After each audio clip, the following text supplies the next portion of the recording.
Welcome to news can. నా పేరు వెనెల. ఇక మనం ప్రధానంగా చూసుకున్నట్టయితే బంగ్లాదేశ్లో కనుక ప్రధాని రాజీనామా చేశారు. అక్కడ పరిస్థితి గడ్డుకాలం మొదలైంది. ఇప్పుడు కేవలం సైనిక పాలన కొనసాగుతుంది. ప్రధానంగా మనం చూసుకున్నట్టయితే గతంలో మాదిరిగా పాకిస్తాన్ అలాగే శ్రీలంక మాదిరిగా బంగ్లాదేశ్ పరిస్థితి కూడా మారనుందా అనేది చూడాలి. అయితే మొదటిగా పేపర్ చూసుకుందాం. ఈనాడు కనుక చూసుకున్నట్టయితే బంగ్లా అల్లకల్లోలం, ఆ దేశంలో సైనిక పాలన, ప్రధాని షేక్ హసీనా రాజీనామా. భారత్కు చేరిన హసీనా ఆమె ఇంటిని లూటీ చేసిన ఆందోళనకారులు, పార్టీ కార్యాలయానికి నిప్పు, ప్రభుత్వ కార్యాలయాలపై దాడులు, రిజర్వేషన్ల వ్యతిరేక హింసతో దేశం అతలాకుతలం, ఇందిరాగాంధీ సాంస్కృతిక కేంద్రం ధ్వంసం. ప్రధానంగా మనం చూసుకున్నట్టయితే ప్రధాని రాజీనామా చేశారు. కేవలం రిజర్వేషన్ల వ్యతిరేకత హింసతో దేశం అతలాకుతలం అవుతుంది. ఈ నేపథ్యంలో అక్కడ సైనిక పాలన కొనసాగుతుంది. నెక్స్ట్ మనం కనుక చూసుకున్నట్టయితే కాగ్నిజెంట్ కొత్త సెంటర్ హైదరాబాద్ లో 10 లక్షల చదరపు అడుగుల విస్తీర్ణంలో ఏర్పాటు, దాదాపు 15,000 మంది యువతకు ఉద్యోగ అవకాశాలు. అమెరికాలో సీఎం రేవంత్ సమక్షంలో కంపెనీ ప్రతినిధుల ఒప్పందం. ఇక తెలంగాణకు రండి, పెట్టుబడులు పెట్టండి, అంతర్జాతీయ కంపెనీలు వచ్చేలా ప్రోత్సహించండి. ప్రవాసులకు ముఖ్యమంత్రి రేవంత్ రెడ్డి పిలుపు, న్యూజెర్సీ సభలో ప్రసంగం. ప్రధానంగా మనం చూసుకున్నట్టయితే తెలంగాణలో పెట్టుబడులే లక్ష్యంగా ఇటు రేవంత్ రెడ్డి పర్యటన కొనసాగుతుంది. కాగ్నిజెంట్ కొత్త సెంటర్ ను కూడా హైదరాబాద్ లో ఏర్పాటు చేయనున్నట్లుగా తెలుస్తుంది. హైదరాబాద్ లో 10 లక్షల చదరపు అడుగుల విస్తీర్ణంలో ఈ మేరకు ఏర్పాటు చేస్తారు. దాదాపు 15,000 మంది యువతకు ఉద్యోగ అవకాశాలు రానున్నాయి. అలాగే నెక్స్ట్ మనం చూసుకున్నట్టయితే 2 ఏళ్ల తర్వాత తెరుచుకున్న సాగర్ గేట్లు, 20 గేట్ల ఎత్తివేత, 1.96 లక్షల క్యూసెక్ల కిందకి అయినా కాలువలకు పూర్తి స్థాయిలో విడుదల కాని నీరు.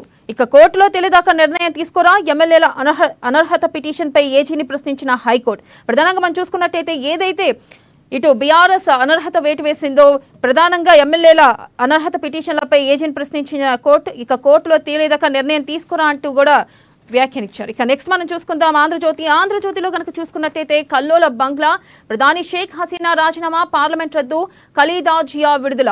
ప్రధానంగా మనం చూసుకున్నట్టయితే హసీనా జాతిని ఉద్దేశించి ప్రసంగించనివ్వని ఆర్మీ, ఆగ మేఘాల మీద భారత్కు కట్టుదిట్టమైన భద్రత, జాతీయ భద్రతా సలహాదారు డోబాల్ సమావేశం. ఇక తమ వద్దకు రావద్దన్న బ్రిటన్, కొన్నాళ్ళు భారత్లోనే బంగ్లాదేశ్ ఆర్మీ చీఫ్ జామా నేతృత్వంలో కొత్త సర్కార్, ఆందోళనలు విరమించాలని ఉద్యమకారులకు పిలుపు, బంగ్లాదేశ్కు విమానాలు, రైళ్ల రాకపోకలు బంద్, అమ్మ మళ్లీ రాజకీయాల్లోకి రారు, హసీనా కుమారుడు, ప్రధాని మోదీకి పరిణామాలను వివరించిన జయశంకర్. ప్రధానంగా చూసుకున్నట్టయితే బంగ్లాదేశ్ వ్యాప్తంగా అల్లకల్లోలం జరుగుతుంది. ప్రధాని షేక్ హసీనా రాజీనామా చేసి భారత్కి వచ్చారు.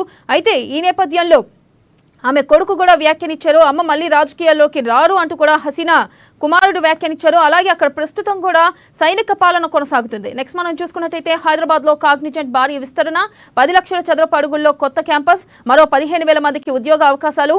న్యూజెర్సీ కార్యాలయంలో సీఈఓతో సీఎం రేవంత్ రెడ్డి. ఇప్పటికే హైదరాబాద్ లో 5 ఆఫీసులు, 18,000 ఉద్యోగులు. ఇక తెలంగాణ స్టార్టప్లలో బాల్స్ కర్రా, 839 కోట్ల పెట్టుబడులు. సీఎం సమీక్షలో ప్రభుత్వంతో ఒప్పందం కుదుర్చుకున్న సంస్థ అమెరికాకు మార్చేశారు. ఇక సొంత రాష్ట్రం తెలంగాణకు రండి.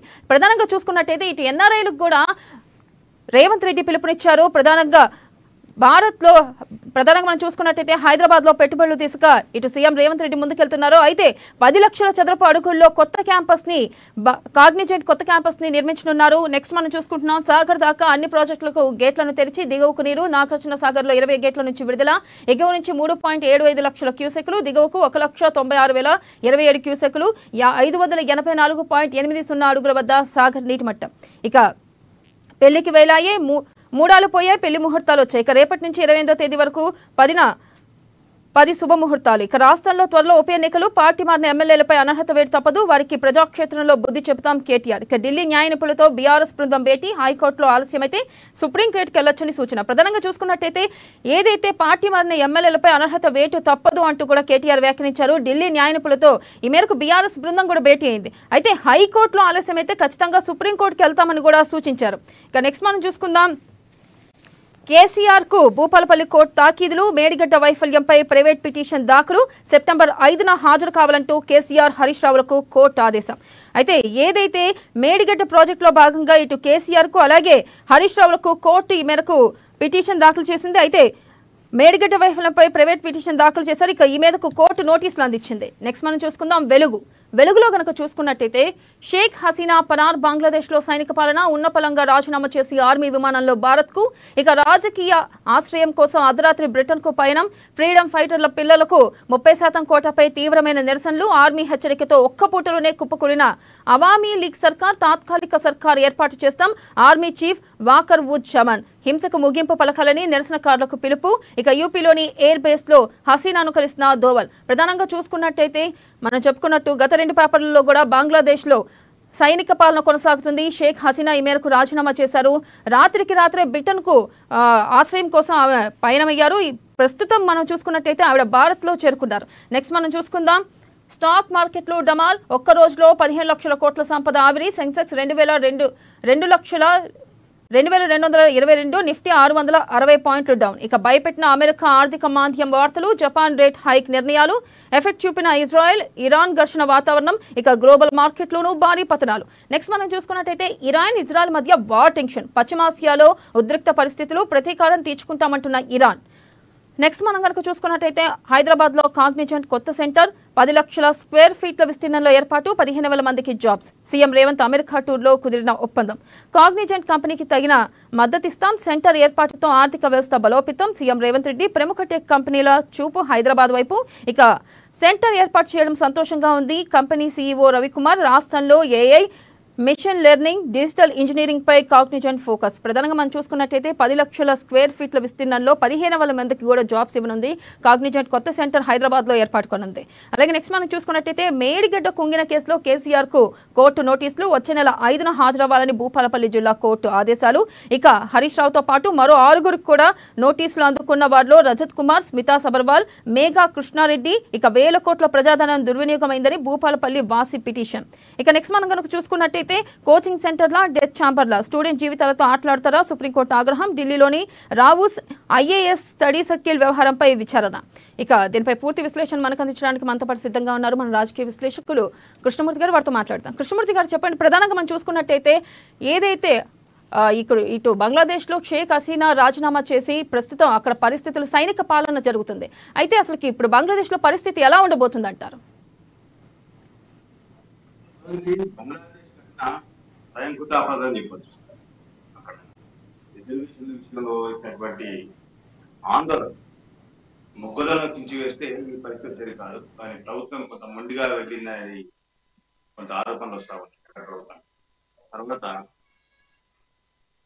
ఆందోళనకారులు కూడా మరీ రెచ్చిపోయి ఈ ఆందోళన గడిచిన 3-4 రోజులుగా జరిగిన ఆందోళనలో సుమారుగా 300 నుంచి 400 మంది చనిపోయారని చెప్పేసి అధికారిక వార్తలు వెలువడ్డాయి. ఇంకా అనధికారికంగా ఎంతమంది అన్నారు, ఏమైంది, ఆస్తులు నష్టమైంది అనేది ఇంకా రావాల్సిన అవసరం ఉంటుంది. అయితే దీని విషయంలో అక్కడ ప్రభుత్వం ప్రజల నాడిని పట్టుకోవడంలో వైఫల్యం చెందిందేమో అన్న అనుమానం అయితే ఏదేమైనా పొరుగు రాష్ట్రం ఈ రకంగా జరగడం భారత్ కూడా అప్రమత్తమైంది. హఠాత్తుగా ప్రధానమంత్రి షేక్ హసీనా రాజీనామా చేయడం, భారత్కు రావడం, ఈ పరిణామాల నేపథ్యంలో విదేశాంగ శాఖ పూర్తి విదేశాంగ శాఖ మంత్రి జయశంకర్ గానీ, ప్రధానమంత్రి సలహాదారు అజిత్ దోవల్ వీరందరూ కూడా అయ్యారు. ఇక్కడ అంటే ఏం తీసుకోవాలి చర్యలు, బంగ్లాదేశ్ యొక్క పరిణామాలు భారత్ పైన బంగ్లాదేశ్ లో పరిణామాల ప్రభావం భారత్ పైన ఏమాత్రం ఉండకుండా భారతదేశానికి ఎటువంటి ఇబ్బంది కలగకుండా ఉండేది తీసుకోవాల్సిన చర్యల మీద కూడా ప్రధానమంత్రి అత్యవసర భేటీ నిర్వహించారు. అంటే ప్రధాన అక్కడ మనం గతంలో గమనించారు, పాలకులు ఎవరైనా ప్రజాభిష్టానికి వ్యతిరేకంగా పరిపాలన సాగిస్తాము, నియంత్రిత పోకడడం వ్యవహరిస్తాము అంటే ఎదురయ్యే పరిణామాలు ఎలా ఉంటాయండి. మనం గతంలో చూడవచ్చు పాకిస్తాన్లో ఇదే తరహా ఉద్యమాలు వచ్చాయి, ప్రజా ఉద్యమాలు వచ్చాయి. ఇక్కడ నిత్యావసర సరుకుల కొరత, ధరల పెరుగుదల విషయంలో ప్రజల నుంచి రివల్యూషన్ వచ్చింది, విప్లవం మొదలైంది. ఆ దేశం ఇప్పటికీ కోలుకోవట్లేదు. దాదాపుగా అక్కడ ఆందోళనలు పెద్దమందికి దాదాపు 6 నెలలు అవుతున్నా ఇప్పటికీ ఇంకా కోలుకోవట్లేదు. పాకిస్తాన్, శ్రీలంకలో అవినీతికి పాల్పడ్డారు, ప్రజాధనాన్ని దోస్తున్నారు, నియంత్రిత పాలన చేస్తా ఉన్నారు అని ప్రధానమంత్రి కార్యాలయం పైన నివాసులు దాడి చేసి ప్రధానమంత్రి సైతం కొట్టినారు, దాడి చేసి. ఇట్లాంటి అంటే ప్రజల్లో వస్తున్నటువంటి మార్పు కానీ ప్రజాభిప్రాయాలకు వ్యతిరేకంగా పాలకులు ఎవరైనా నియంత్రిత. అయితే మీరన్న దాని ప్రకారం చూసుకున్నట్టయితే ఇటు పాకిస్తాన్ లో అలాగే శ్రీలంకలో గతంలో ఏ పరిస్థితులు అయితే ఎదురయ్యాయో ఇప్పుడు కూడా బంగ్లాదేశ్ లో అదే పరిస్థితులు ఎదురయ్యే అవకాశం ఉందంటారా? వాస్తవానికి బంగ్లాదేశ్ ఆర్థిక వ్యవస్థ చాలా బలంగా ఉంది. అంతర్జాతీయ ద్రవ్య నిధి సంస్థ సంస్థ కూడా బంగ్లాదేశ్ ఆర్థిక వ్యవస్థను ప్రశంసించింది. అక్కడ బంగ్లాదేశ్ లో జరుగుతున్న అభివృద్ధి విషయంలో కూడా ప్రపంచ దేశంతో అమలుపడ్డాయి. చిన్న దేశం, కొత్త దేశం, కానీ చాలా శరవేగంగా అభివృద్ధి చెందుతా ఉన్నది. నిర్ణయాలు కూడా బాగుంటున్నాయి. ఏదైతే ఇట్లాంటి ఉద్యమాలు వచ్చినప్పుడు కొంత పాలకు సంయమనం పాటించి ఒక 2 మెట్లు అవసరమైతే దిగి ఏం కోరుతున్నారు ప్రజలు, దాని మీద ఏ నిర్ణయం తీసుకుంటే బాగుంటుంది, విషయాన్ని కొంత ఆలోచన చేస్తే బాగుంది. కానీ ఆ రకంగా వెళ్ళకపోవడంతో ఈ పరిణామాలు ప్రజల అభిప్రాయాన్ని పక్కకు పెట్టి సొంత నిర్ణయాలు తీసుకుంటూ సొంత ఎజెండాను ప్రజల మీద రుద్దేందుకు ప్రయత్నించడంతో ఇట్లాంటి పరిణామాలు మనం గతంలో పాకిస్తాన్ చూడొచ్చు, శ్రీలంకలో చూడొచ్చు, ఇప్పుడు బంగ్లాదేశ్. ఇక్కడ ఏ దేశంలో ఈ జరిగిన నియంత్రిత పోకడను, నియంత్రిత విధానాలను, నియంత్రిత పద్ధతులను ప్రజలు హరించరు అన్న విషయం స్పష్టమవుతారు. నిన్న మీరు చూడండి, బంగ్లాదేశ్ లో ప్రధానమంత్రి ప్రజలను ఉద్దేశించి ప్రసంగిస్తారు రేడియో ద్వారా అని చెప్పారు. అంటే అక్కడ పరిస్థితులు ఆ రకంగా మనం ఒప్పుకోలేదు. ఏ మాత్రం ఆమె ఒక క్షణం కూడా పదవిలో ఉండొద్దు అనేది అక్కడ ప్రజల యొక్క కోరిక. వెంటనే రాజీనామా చేయగానే అక్కడ ఆందోళన చేస్తామని సంబరాలు జరుగుతున్నారు. ప్రధానమంత్రి నివాసం మీద ఆందోళనకారులు దాడులు చేసి లూడి చేయాలి నివాసాన్ని పూర్తి స్థాయి. ఇలాంటి సంఘటనలు చోటు చేసుకుండా ఉండాల్సిన అవసరం ఉంటుంది. ఈ దేశమైన ప్రపంచం నియంత్రిత విధానంతో ఇవన్నీ తలెత్తే ప్రమాదం ఉంటుంది. కాబట్టి అంటే ప్రజలకు ఏం కావాలి, పాలకుల నుంచి ప్రజలు ఏం కోరుతా ఉన్నారు, ప్రజలకు ఏ రకమైన పాలన అందిస్తే బాగుంటుంది అన్న అయితే విషయంలో ఇది ఒక రకంగా చూసుకుంటే ఇది ఒక రకంగా చూసుకుంటే పరిపాలన లోపం అని కూడా మనం అనుకోవచ్చా? పరిపాలన లోపము, సలహాలు ఇచ్చే వాళ్ళ విధానము, పాలకుల ఆలోచన విధానం, పాలకులు ఆలోచించే విధానం కూడా కొంత మార్పు తీసుకురావాల్సిన ఉంటుంది. దాదాపుగా 15 సంవత్సరాలుగా షేక్ హసీనా అక్కడ ప్రధానమంత్రిగా ఉంటున్నారు. 15 సంవత్సరాలుగా ప్రధానమంత్రిగా ఉన్నప్పుడు ప్రజలు 15 సంవత్సరాలు ఆమె పాలనను ఆమోదించి అన్ని రకాలుగా సాగిన తరుణంలో సమస్య రిజర్వేషన్ సమస్య మీద వచ్చిన విషయాన్ని కొంత పాలకులు, కొంత హసీనా ప్రభుత్వం కొంత ఆలోచన చేశారు. ఎన్నికల్లో భారీ మెజార్టీ ఇచ్చారు ప్రజలు, నామమాత్రం మెజార్టీ కాదు, భారీ మెజార్టీ ఇచ్చారు. అయినప్పటికీ కూడా ప్రజాభిప్రాయానికి వ్యతిరేకంగా ఈ పరిణామాలు పొందాయి. ప్రపంచ దేశాలు కూడా కొంత ఆందోళనకరమైనటువంటి విషయాన్ని వ్యక్తం చేస్తాం, ఆందోళన వ్యక్తం చేస్తుంది బంగ్లాదేశ్ లో జరిగినటువంటి పరిణామాలు. బంగ్లాదేశ్ ఆందోళన తీవ్రతలు ఇతర దేశాలకు ఎక్కడ జరుగుతుంది అనే విషయంలో కూడా కొంత ప్రపంచ దేశాల యొక్క పాలకులు కొంత ఆలోచన చేస్తా ఉన్నారు. షేక్ హసీనా అక్కడ రాజీనామా చేసిన తర్వాత భారతదేశానికి వచ్చారు. వచ్చిన వెంటనే ఆమె బ్రిటన్కి వెళ్దామని కొంత ప్రయత్నం చేశారు. కానీ బ్రిటన్ ప్రభుత్వం మీరు ఇప్పుడే రావద్దు, కొన్ని రోజుల తర్వాత రండి. అంటే ఈ బ్రిటన్ లో ఉన్నటువంటి బంగ్లాదేశ్ ఎక్కడ ఈమె రాకను వ్యతిరేకిస్తారు అనేది కొంత బ్రిటన్ ప్రభుత్వం కొంత ఆలోచన చేస్తున్నారు. అంటే ఇప్పుడు ఆమె ఒక శరణార్థిగా నిన్నటి దాకా ప్రధానమంత్రి, ఇప్పుడు ఒక దేశంలో శరణార్థిగా ఉండడం అనేది ఎంత దయనీయమైనటువంటి పరిస్థితి అనేది కొంత మనం ఊహించుకోవాల్సిన అవసరం. ఇట్లాంటి పరిణామాలు రావడానికి కారణం ఎవరు? స్వయంకృత అపరాధం. ఈ స్వయంకృత అపరాధం అనేది కొంత మెదడుకు మీద పెట్టి కొంత ఆలోచన చేస్తే బాగుండేది. ఏం చేయాలి, ప్రజలు ఏమడుగుతున్నారు, ఇంత పెద్ద ఎత్తున మొదటి రోజు ఆందోళనను వెల్లువెట్టిన మరుక్షణమే తన క్యాబినెట్ కూర్చునబెట్టుకొని, తన మంత్రివర్గ శాస్త్రం కూర్చునబెట్టుకొని దీని విషయంలో మాట్లాడి ఒక కీలకమైన నిర్ణయం ప్రకటన చేస్తుంటే ఇంత పెద్ద ఎత్తున జరిగేది కాదు. ప్రభుత్వం మొండిగా వెళ్ళి ప్రజా అభిప్రాయాన్ని పక్కన పెట్టి తన సొంత ఏదైనా బలవంతంగా ఉద్దాలను చేసిన ప్రయత్నంలో భాగంగానే ఈ యొక్క పరిణామాన్ని చెప్పచ్చు. ప్రపంచ దేశాలు ఒక గుణపాఠంగా మనం భావించాల్సిన అలాగే మనం చూసుకున్నట్టయితే ఇటు హసీనా కుమారుడు కూడా ఒక వ్యాఖ్య చేశారు, అమ్మ ఇక రాజకీయాల్లోకి రాదు అంటూ కూడా ఆయన వ్యాఖ్య చేయడం జరిగింది. దీన్ని మనం ఎలా చూడొచ్చు అంటారు? బంగ్లాదేశ్ ప్రజలు హసీనా నాయకత్వాన్ని కోరుకోవట్లేదు. హసీనా తిరిగి దేశానికి, బంగ్లాదేశ్ తన సొంత దేశం, ఎన్నో దగ్గర వెళ్తారు, ఎప్పుడు వెళ్తారు, ఆ వెళ్తే ఆ పరిస్థితులు ఎలా ఉంటాయి, ఇవన్నీ కూడా కొంత అంచనా వేసినటువంటి హసీనా కుమారుడు ఈ రకమైన ప్రకటన చేసి ఉంటారు. అంటే 15 సంవత్సరాల పాలన హసీనా కొంత ప్రజా వ్యతిరేకతను భారీ ఎత్తున మూడగట్టుకున్నారు అన్న విషయం ఈ యొక్క పరిణామాలతో దర్శించారు. ఎవరైనా సరే తిరుగుబాటు తర్వాత, ప్రజల నుంచి తిరుగుబాటు వచ్చిన తర్వాత తిరిగి అధికారంలోకి రావడం అనేది చాలా కష్టం. పాకిస్తాన్ లో చూసిన ముషరఫ్ గాని, ఇమ్రాన్ ఖాన్ ప్రభుత్వం కానీ వీటి విషయంలో తిరుగుబాటు వచ్చిన తర్వాత తిరిగి వెళ్ళి వారు అధికారంలోకి వచ్చిన దాఖలాలు లేవు.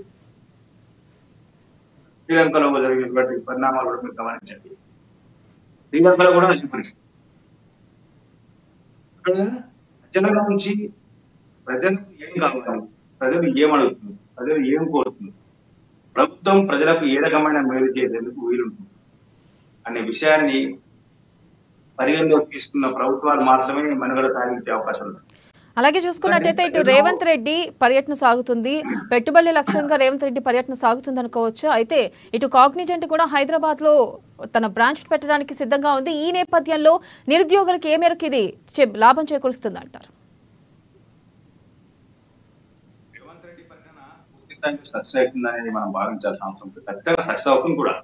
ఎందుకంటే తెలంగాణ పెట్టుబడులకు స్వర్గధామంగా మారింది. గతంలో అనేక ఐటీ సంస్థలు తెలంగాణలో పెట్టుబడులు పెట్టాయి, నడుస్తూ ఉన్నాయి. ఇక్కడ కావాల్సినటువంటి ఐటీ సంస్థలకు కావాల్సిన మౌలిక సదుపాయాలతో పాటు వాళ్ళకు పరిపాలన పరమైనటువంటి ఏ రకమైనటువంటి ఇబ్బందులు లేకుండా రాష్ట్ర ఎప్పటికప్పుడు చర్యలు తీసుకుంటారు. అదేవిధంగా విస్తృతంగా ఇక్కడ మౌలిక సదుపాయాలను రాష్ట్ర ప్రభుత్వం కల్పించింది. అంటే హైదరాబాద్ విస్తరించిన నేపథ్యంలో కానీ, లేకపోతే వరంగల్, నిజామాబాద్ ఇట్లాంటి సెకండ్ సిటీలను కూడా డెవలప్ చేయాలని చెప్పేసి రాష్ట్ర ప్రభుత్వం భావిస్తారు. కాబట్టి సెకండ్ సిటీని డెవలప్ చేసినప్పుడు వరంగల్లో కూడా ఐటీ టవర్ ఏర్పాటు చేయాలని నిర్ణయించారు. కాబట్టి అక్కడ కూడా కొన్ని కంపెనీలు వచ్చే అవకాశం ఉంది. హైదరాబాద్ లో ఉన్నటువంటి కాగ్నిజెంట్ సంస్థ చాలా పెద్ద ఐటీ రంగంలో ఒక దిగ్గజం, అది కూడా ఆ దిగ్గజ సంస్థ మరో సంస్థను మరింత విస్తరించాలని నిర్ణయించడం. అంటే ఉపాధి అవకాశాలు ప్రత్యక్షంగా కొంతమందికి వచ్చినా పరోక్షంగా మరింత మందికి వచ్చే అవకాశం. కాబట్టి ఉపాధి అవకాశం కలిగి నిన్న అమెరికా పార్టీలో కాగ్నిజెంట్ తో పాటు మరో 2-3 సంస్థలు కూడా పెట్టుబడి పెట్టి ముందుకు వచ్చాయి.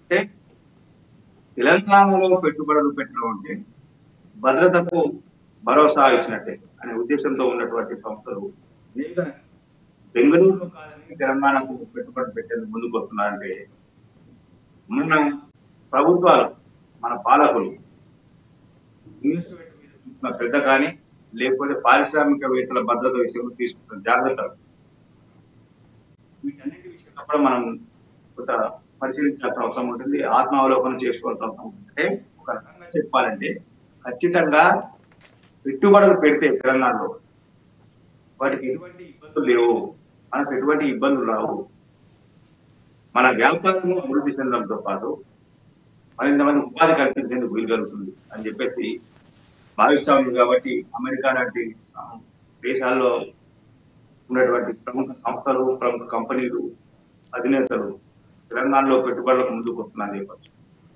ఇది మంచి శుభ పరిణామం, ఆహ్వానించక పరిణామము. మొదటిసారి రేవంత్ రెడ్డి ముఖ్యమంత్రిగా బాధ్యత తీసుకున్న తర్వాత ఫస్ట్ టైం టూర్ లో ఈ రకమైనటువంటి సక్సెస్ రేట్ సాధించడం అనేది అందరూ ఆశించాల్సిన. ఇటు ఎన్ఆర్ఐలకు కూడా హైదరాబాద్ లో పెట్టుబడులు పెట్టమని చెప్పి రేవంత్ రెడ్డి ఆహ్వానించారు. మరి ఈ నేపథ్యంలో ఎన్ఆర్ఐలు కూడా పెట్టుబడులు అంటే భారీ పెట్టుబడులు పెట్టే అవకాశం ఉందంటారా హైదరాబాద్ లో? ఎన్ఆర్ఐలు పెట్టుబడులు పెట్టకుండా చాలా మంది పెడతా ఉన్నారు. స్టార్ట్అప్ కంపెనీలకు ఇక్కడ చాలా అవకాశం ఉంది. ఎన్ఆర్ఐలు స్టార్ట్అప్ కంపెనీల మీద చాలా ఇంట్రెస్ట్ చూపుతా ఉన్నారు, వచ్చే అవకాశం. అంటే మొత్తం పరిణామం పూర్తయిన తర్వాత ఎప్పుడు ఎంతమంది వస్తున్నారు, ఎంత మేర పెట్టుబడులు వస్తాయి, ఏ ఏరియాలో పెట్టుబడులు పెట్టబోతున్నారు, కొత్త కంపెనీలు ఎక్కడ రాబోతున్నాయనే విషయంలో కొంత స్పష్టత వచ్చే అవకాశం.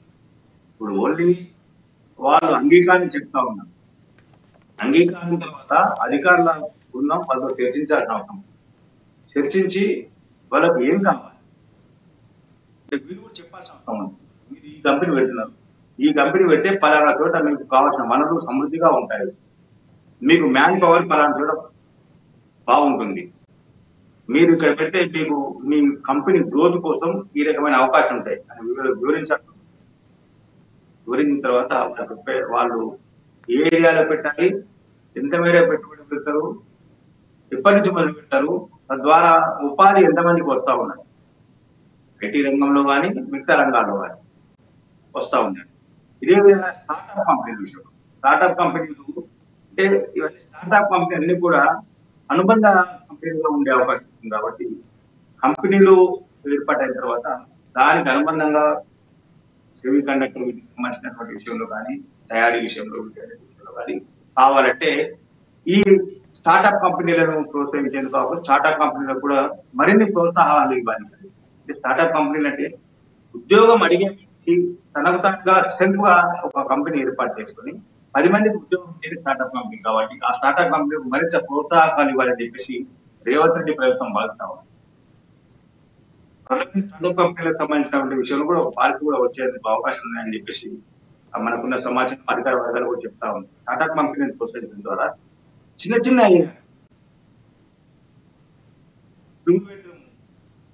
అట్లాంటి దాంట్లో ఒక కంపెనీ ఏర్పాటు చేసి ఒక 10 మంది, ఒక 5 మంది, ఒక 8 మంది ఇట్లా ఉపాధి లభించే అవకాశం ఉంది. అలాగే చూసుకున్నట్టయితే మేడిగడ్డ కుంగిన విషయంలో ఇటు కేసీఆర్ కి నోటీసులు ఇచ్చారు. అది కేసీఆర్ తో పాటు మరో 6గురికి కూడా నోటీసులు ఇచ్చారు. వచ్చే నెల 5వ తారీఖుకి కోర్టులో హాజరు కావాలని చెప్పి. ఈ మేరకు మనం ఏ విధంగా చూసుకోవచ్చు? మరి కేసీఆర్ కి నోటీసులు ఇచ్చిన నేపథ్యంలో మిగతా 6గురికి ఎవరెవరికి నోటీసులు ఇచ్చారు?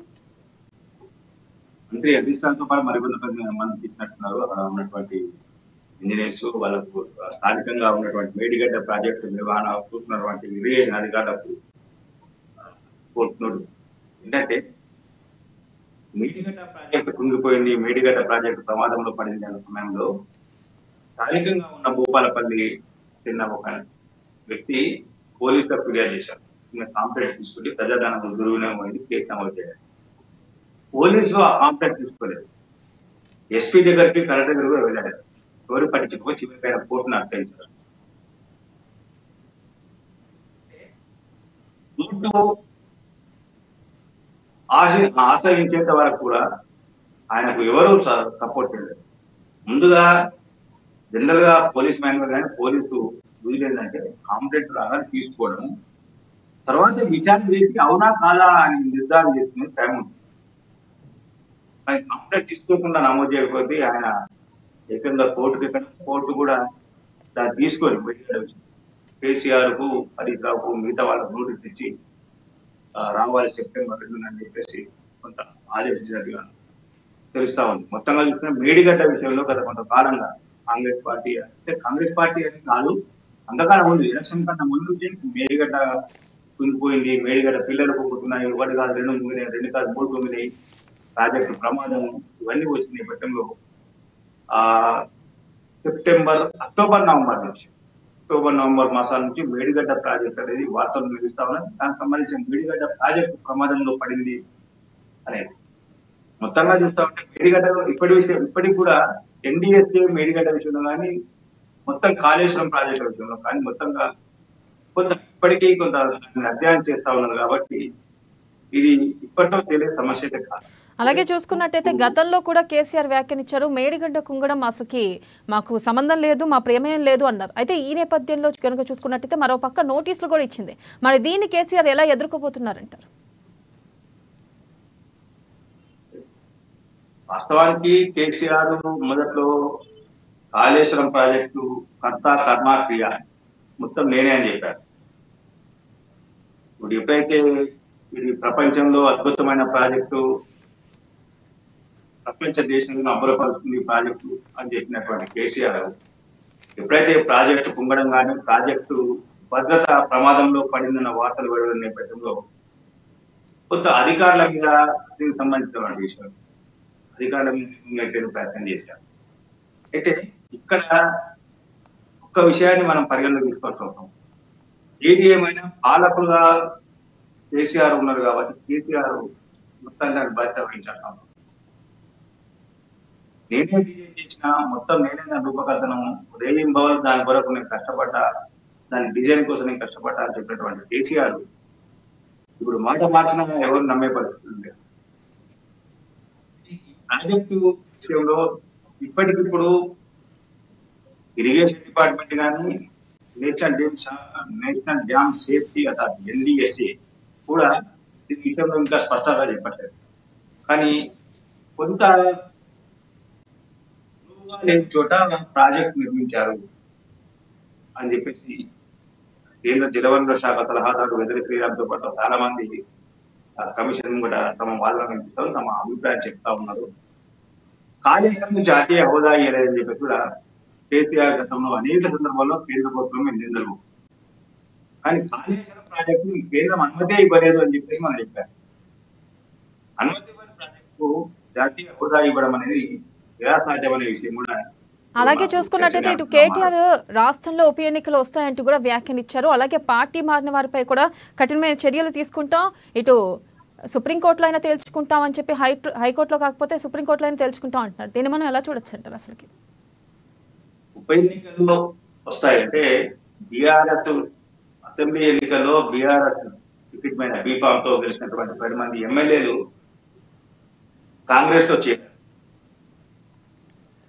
వారందరి మీద అనర్హత వేటు వేయాలి అని చెప్పేసి బీఆర్ఎస్ పార్టీ పోరాటం చేస్తాము. స్పీకర్ ఛాంబర్ లో బీఆర్ఎస్ సంబంధించిన వినతులు పెండింగ్ లో ఉన్నాయి. దీని మీద స్పీకర్ అసెంబ్లీ స్పీకర్ నిర్ణయం తీసుకోవట్లేదు. దీంతో ఖచ్చితంగా వారు ఆవిడ వేటు వేయాలి అన్న లక్ష్యంతో వెళ్తాము. అయితే ఇక్కడ మనం గమనించాల్సిన విషయం, గతంలో కూడా ఇదే పనిని బీఆర్ఎస్ పార్టీ చేసింది. ఎక్కడికైనా ఏం చేస్తున్నా చేసుకోండి, ఇది స్పీకర్ తుర్పిణం కానీ స్పీకర్ కార్యాలయం నుంచి స్పందన లేకుండా చేశారు. 2014 వరకు ఉన్న స్పీకర్ గా ఉన్నటువంటి మనసులాచారి గారి, మొన్నటి వరకు ఉన్నటువంటి పోచారం శ్రీనివాసరెడ్డి గారు కానీ ఎవరు కూడా పార్టీ ఫిరాయింపుల విషయంలో అసలు వినతి పత్రాలు తీసుకోవట్లేదు. ఈ బీఆర్ఎస్ ఎంపీ నేతలు వెళ్తే స్పీకర్ అపాయింట్మెంట్ ఇవ్వట్లేదు. ఉన్న నేపథ్యంలో ఉప ఎన్నికలు వస్తాయా అంటే కొంత సందిగ్ధం. ఓకే, ఎవరి పోరాటం అనేది, ఎవరి ప్రయత్నం వాళ్ళది, ఎవరి లెక్కలు వాళ్ళది, కానీ సందిగ్ధం. ఎందుకంటే 2014 నుంచి 19 వరకు కొన్ని పార్టీనే విలీనం చేస్తుంది, కొన్ని ఎల్పీనే విలీనం చేస్తుంది బీఆర్ఎస్ పార్టీ. 2018 నుంచి 2020 వరకు కాంగ్రెస్ పార్టీలో 18 మంది గెలిస్తే 12 మందిని తనలో కలుపుకొని ఎల్పీ విలీనం అయిపోయిందని చెప్పేసి ఎల్పీ హోదా లేకుండా చేసింది బీఆర్ఎస్ పార్టీ. అదేవిధంగా మిగతా పార్టీకి సంబంధించిన వాళ్ళని కూడా చేర్చుకున్నారు. ఈ నేపథ్యంలో గత నిర్ణయాన్ని కూడా ఇప్పుడు సుప్రీంకోర్టులో కానీ గతంలో తీసుకున్నటువంటి స్పీకర్స్ తీసుకున్నటువంటి నిర్ణయాలు కానీ గతంలో ప్రభుత్వాలు వ్యవహరించినట్టు కానీ గతంలో పార్టీ ఫిరాయించిన సందర్భంగా చట్టాల్లో అనుసరించేటువంటి విధాలు కానీ మిగతా విషయాలన్నింటిగా కోర్టు సందర్భంగా కొంత వాదనకు వచ్చే అవకాశం. రైట్, ఇవన్నీ కూడా పరిశీలించి నిర్ణయం తీసుకునేది. ఒకవేళ ఉప ఎన్నికలు అంటే టీఆర్ఎస్ కోరుకుని ఉప ఎన్నికలు రావాలి వస్తున్నాయని చెప్పి టీఆర్ఎస్ ప్రకారంగా నమ్ముతా ఉన్నారు. కానీ కోర్టులు న్యాయస్థానాలు స్పీకర్ పరిధిలో ఉన్నటువంటి విషయాలు కోర్టులు ఎంతవరకు జోక్యం చేసుకోగలవు, రైట్, చట్టసభలకు సంబంధించిన విషయం కోర్టులు ఎంతవరకు జోక్యం చేసుకుంటాయనే విషయంలో ఇక్కడ కొంత చర్చనీయాంశంగా మారుతా ఉన్నాయి. నిన్న ఢిల్లీలో కేటీఆర్ కూడా దీని విషయంలో చెప్పారు.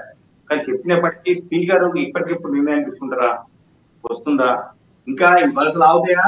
కాంగ్రెస్ పార్టీ చెప్పాక ఇంకా కొంతమందికి మా దగ్గర వస్తా ఉన్నారు, మేము చూస్తా ఉన్నాము, వాళ్ళని పరిశీలిస్తామని చెప్తా ఉన్నాం. మొత్తంగా ఇంకో 14 మంది 15 మంది వచ్చేస్తే మొత్తం ఎల్పీ విలీనమయ్యే అవకాశం ఉంది. కాబట్టి ఉప ఎన్నికల ప్రశ్న రాదు. గతంలో బీఆర్ఎస్ పార్టీ కాంగ్రెస్ పార్టీ నుంచి 12 మంది తీసుకుని ఎల్పీ విలీనం చేసుకుంటా ఇప్పుడు బీఆర్ఎస్ నుంచి 26 మందిని తీసేసుకున్నటువంటి ఎల్పీ విలీనం అయిపోతుంది. బీఆర్ఎస్ ఎల్పీ పార్టీ విలీనం అయిపోతుంది. Right right Krishnamurthy, thank you. ప్రధానంగా మనం చూసుకున్నట్టయితే ఇటు మేడిగడ్డ ప్రాజెక్టులో ఇటు మేడిగడ్డ కుంగడం విషయంలో కోర్టు నోటీసులు ఇచ్చింది కేసీఆర్కి. మరి వచ్చే నెల 5న కేసీఆర్ కోర్టుకు హాజరవుతారా? మరి అలాగే కేసీఆర్ ఈ విషయంలో ఎలా ఎదుర్కొంటారు? మేడిగడ్డ కుంగడం విషయంలో తమ తప్పిదం లేదు అంటూ కూడా వ్యాఖ్యానించారు. మరి ఈ నేపథ్యంలో కేసీఆర్ ఎలా ఎదుర్కొంటారు అనేది కూడా చూడాలి. ఇది వాళ్ళ న్యూస్ క్యాన్. కీప్ వాచింగ్ అమ్మా న్యూస్. నిజం కోసం జనం కోసం.